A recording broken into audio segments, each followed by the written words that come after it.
Vous savez que la Crimée s'est prononcée pour son rattachement à la Russie ce week-end à 97% des suffrages exprimés. Est-ce que la France devrait reconnaître, selon vous, le droit des peuples à disposer d'eux-mêmes? C'est une question peut-être qu'on élude un petit peu. Oui, c'est un débat qu'on peut avoir, mais moi je voudrais qu'on le pose autrement. Est-ce que vous pensez que tous les Ukrainiens qui ont voté n'ont pas qu'on vraiment peut- exprimé une réelle Je volonté? pense qu'on ne peut pas avoir un référendum en 8 jours.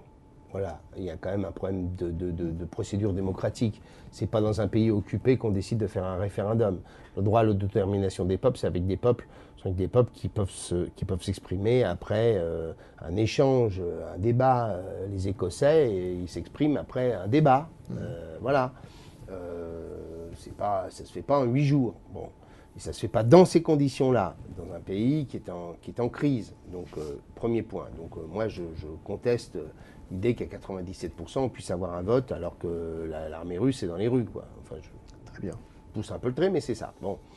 La deuxième chose, c'est qu'on peut dire aux Russes, mais où est-ce que vous allez vous arrêter? C'est une vraie question. Pourquoi la Crimée? Et demain, vous considérez que les régions russophones de l'Ukraine, elles sont aussi appelées Vous soulevez une à question changer. que D'ailleurs, pose Aliette, justement. on voit d'ailleurs des manifestations dans les villes. La question que je voulais vous poser, moi, c'est qu'est-ce que peut faire l'Europe par rapport à ça? C'est-à-dire, je précise un peu, est-ce que la menace de sanctions n'est pas aussi une menace boomerang?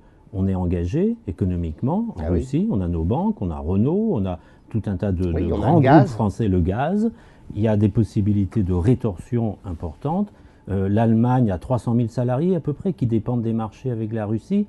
Est-ce que on peut, jusqu'où peut-on aller? Qu'est-ce qu'on peut faire au-delà des paroles? Ce qui est sûr, c'est qu'au lendemain d'une crise aussi forte que celle que nous avons vécue, engager un bras de fer qui affaiblisse notre économie, c'est pas un bras de fer facile à engager. Poutine peut se permettre d'engager ce qu'il veut, puisque c'est encore une démocratie très imparfaite, pour rester correct. Mais il y a un moment, il faut que l'Europe sache où sont ses principes. Et donc, en clair, il faut qu'il y ait une démarche unitaire. C'est la seule condition du succès. Non seulement unitaire en Europe, mais unitaire entre les Européens et les Américains. C'est-à-dire que nous devons décider ensemble de sanctions identiques, ou comparables, ou équivalentes, des deux côtés de l'Atlantique. Mais il y a un moment, il faut savoir dire à Poutine, stop. Bien entendu, comme il ne peut pas y avoir de réponse militaire, ça n'aurait bien entendu aucun sens, ça ne peut être qu'une réponse économique.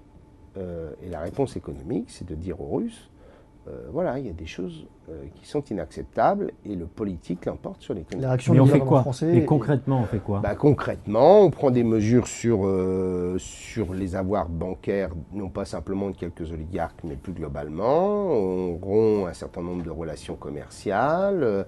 On s'interroge, comme l'a fait Laurent Fabius à juste titre, sur la vente des deux BPC Justement, que j'ai pourtant l'ancien défendu. l'ancien C'est ministre de même la moi Défense qui ai que vous lancé, faites. On y vient. Oui. c'est même moi qui ai lancé la discussion avec les Russes sur les BPC. Donc Est-ce qu'aujourd'hui, il ne faut, alors que les navires sont prêts, que des militaires russes doivent venir en formation très prochainement Oui, en France, les essais sont prêts. est-ce qu'il faut stopper cette vente?